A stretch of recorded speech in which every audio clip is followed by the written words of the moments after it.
No, bro, they come in on mass dump and print to save it. I'm thinking, oh, geez, dude. That's a big gamble, bro. Big gamble. I'm going to bet no. I think everybody's been conditioned to that. It's kind of like with everything. Fool me once, shame on you. Fool me twice, shame on me. Fool me three times, it's not going to happen. And that everybody's been fooled every time up until now. And so this time it's the return to normal. You ever heard that in a bubble pop of a return to normal, right? That they all expect, things are going to return back to the exact way they always were. This time they're going to print, they're going to do everything, right? People didn't think that here. They thought the sky was going to fall, the sky, everything was going to get obliterated. And plus, you don't know what the narrative would be in an event that a crash like this does end up coming. You just don't know what that narrative is going to be. But I promise you, it's going to be just something that's going to spook you, right?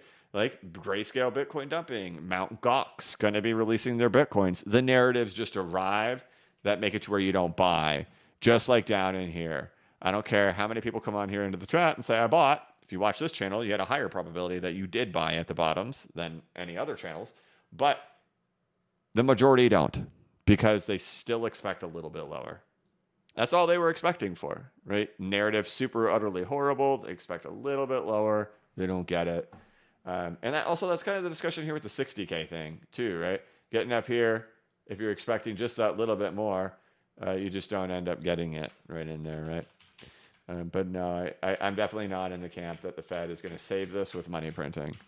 And again, the whole Fed narrative may just be a narrative for the whole thing, right? We get the full 4.236 extension, and everybody just has a Fed narrative for why it ends up happening.